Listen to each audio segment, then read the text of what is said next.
اس programme کے sponsor ہے سواگت ادرک لہسن اور مسالے 100% پیور اینڈ ہائیجینک۔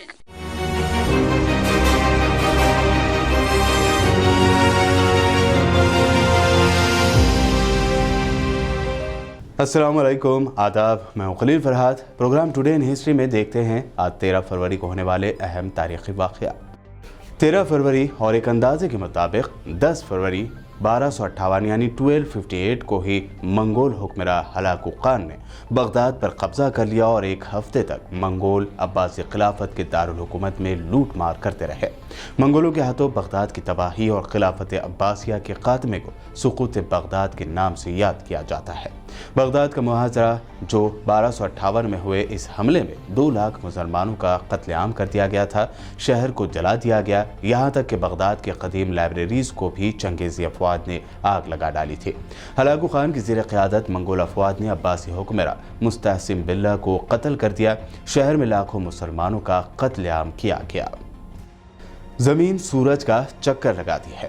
اٹلی کے عظیم سائنٹسٹ گیلیلیو کے اس دعوے کو آج ہر کوئی تسلیم کرتا ہے، لیکن 1633 یعنی 1633 میں ان کے دعوے کو خدا سے بغاوت کہا گیا اور 13 فروری کو شروع ہوئے مقدمے نے ان کی جان لے لی تھی۔ پوپ کے الزامات اور احکامات کا سامنا کرنے کے لیے 13 فروری 1633 یعنی 1633 کو پروفیسر گیلیلیو روم آئے۔ زمین سورج کا چکر لگاتی ہے، چرچ نے ان کے اس نظریے کو بغاوت کہا اور ان کے خلاف کارروائی شروع کی۔ اپریل میں مقدمہ شروع ہوا۔ گیلیلیو نے کم سزا پانے کے لیے چرچ کے سامنے اپنا گناہ قبول کیا، اس کے بعد انہیں فلورنس میں ان کے گھر میں نظر بند کر دیا گیا۔ اسی پہرے کے دوران ان کی 8 جنوری 1642 کو موت ہو گئی۔ پوپ نے گیلیلیو کی کتابوں پر پابندی لگا دی اور انہیں خدا کے ساتھ بغاوت کرنے والا قرار دے دیا۔ وہ صرف جدوجہد آزادی کی اہم حصہ ہی نہیں بلکہ شاعرہ بھی تھی۔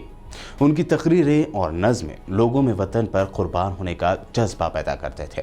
انہیں دیش نائٹ اینجل آف انڈیا کہہ کر بھی پکارتا ہے۔ جی ہاں، سروجنی نائیڈو کا جنم آج ہی کے دن یعنی 13 فروری 1879 میں حیدرآباد میں ہوا تھا۔ بھارت کی جدوجہد آزادی میں ان کا اہم رول رہا، لیکن ان کی پہچان ایک شاعرہ کے طور پر بھی کی گئی ہے۔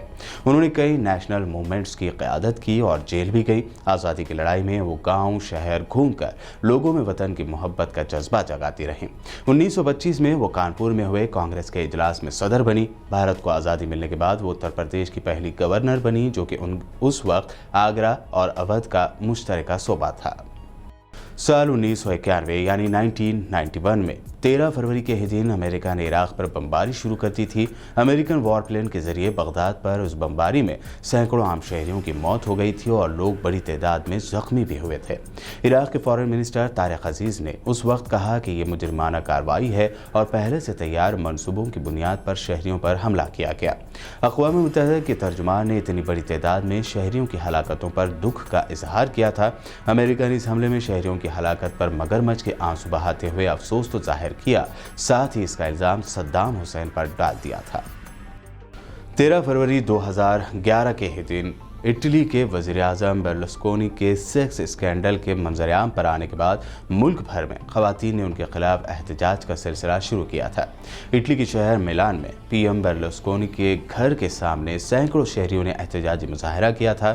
بیشتر مظاہرین نے پلے کارڈ اٹھا رکھے تھے جن پر وزیر اعظم استعفیٰ دیتے جیسے نعرے درج تھے۔ پرامن مظاہرے کے دوران بعض مظاہرین نے رکاوٹیں توڑ کر آگے بڑھنے کی کوشش بھی کی تھی اور پولیس کی جانب سے روکے جانے پر مظاہرین نے اہلکاروں پر بوتلیں پھینکنا شروع کر دی، جس کے بعد پولیس نے مظاہرین پر لاٹھی چارج شروع کر دیا تھا۔ اس لاٹھی چارج میں متعدد افراد زخمی ہو گئے تھے۔ سال 2013 یعنی 2013 میں آج ہی کے دن افغانستان کے صوبہ کنہر میں نیٹو فورسز نے فضائی حملے کیے تھے۔ ان فضائی حملوں میں 5 معصوم بچوں اور 4 خواتین سمیت 10 افراد ہلاک ہو گئے تھے۔ اس سے پہلے بھی نیٹو افواج کے حملوں میں سینکڑوں شہری جاں بحق ہو چکے ہیں۔